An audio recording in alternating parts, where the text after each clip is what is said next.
tajassus ini bermaksud intipan dan biasanya digunakan dalam perkara-perkara yang tidak elok.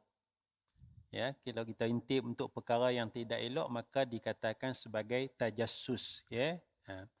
Kalau kita intip perkara-perkara yang elok maka dia disebut sebagai tahassus. Tahassus. Ini disebut di dalam Al-Quran surah Yusuf, perkataan Nabi Yaqub alaihi salam, ya bani yadhhabu fatahassasu min Yusuf wa akhi. Wahai anak-anakku, pergilah kamu semua ke negara Mesir, fatahassasu, maka intiplah Nabi Yusuf dan saudaranya. Carilah Yusuf kat mana, carilah saudaranya, Bunyamin kan? Bunyamin tu ni. Itu tahassus. Jadi secara ghalib, secara kebiasaan, kalau kata tajassus, dia intip tapi tak benda tak elok. Kalau tahassus, intip untuk benda-benda yang elok. Jadi kita intip aurat seseorang, kita cari benda-benda yang boleh menjatuhkan maruah dia, keluarga dia dan sebagainya, itu termasuk dalam tajassus, ya. Kita melihat mengintip perkara yang tak baik yang dia lakukan, dia cuba sembunyikan, ya, itu termasuk dalam tajassus.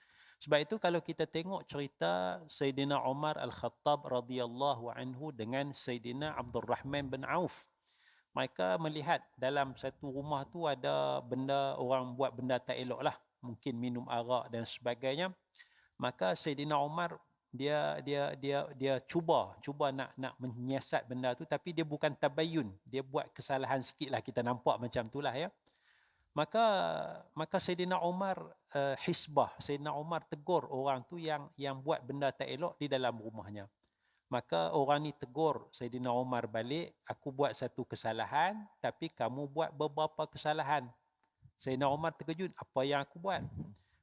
Lelaki ni bagi tahu, kamu, Allah Ta'ala tak bagi tajassus, kamu sudah tajassus mengintip aku. Satu, Sayyidina Umar mengaku kesalahan dia. Allah Ta'ala suruh datang melalui pintu rumah, waqtul buyuta min abwabiha, ikut rumah, kamu kamu naik ke atas kan, tak ikut pintu rumah, ya. Salah. Yang kedua, Allah Ta'ala kalau minta nak masuk ni, minta izin bagi salam. Tusallimu ala aliha, kamu tak bagi salam, tegur kan, cerkah kan. Jadi maknanya kalau SOP tu terus pecah pintu, salam tak bagi apa, maknanya kesalahan lah tu, salah, ya. Ya, saya salah, saya khaluat, tapi tuan salah juga, pecah pintu rumah, salam tak bagi kan. Kad pun tak tunjuk, saya tak tahu siapa ni kan. Jadi maknanya SOP tu cantik dah tu. Cantik dah, ya. Ni dulu pecah rumah tu last option lah. Last option, tunggu sampai 3 jam tak buka ni, letih dah, nak balik tidur juga kan. Pecah lah sikit kan. Jadi makna tajassus tu benda yang tidak elok. Cuma kalau kita kata maksiat ni, mungkin kita tidak tajassus lah. Kita ada laporan, kita tabayun, kita pastikan betul, ya. Tapi kalau sampai peringkat jenayah, peringkat jenayah ni maknanya jenayah yang berat lah. Ya. Pengedaran dadah. Ya. Dia duk pengedar dadah, ya. Duk